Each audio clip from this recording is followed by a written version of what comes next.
মাননীয় বিধায়ক শ্রী সুকান্ত বিশ্বাস মহাশয়, আমি আপনার বিধানসভার বাতকুল্লার পূর্ব বাতকুল্লা 2 নম্বর গ্রাম পঞ্চায়েতের একজন অতি সাধারণ ব্যক্তি। আমাদের এলাকার রাস্তার অবস্থা খুবই বেহাল। এই অবস্থা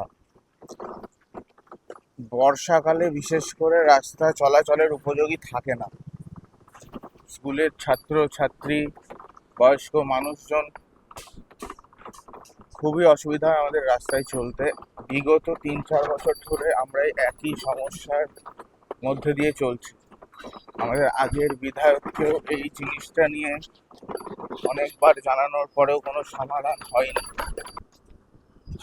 এটি হলো বাতকুল্লা আরংঘাটা রোড।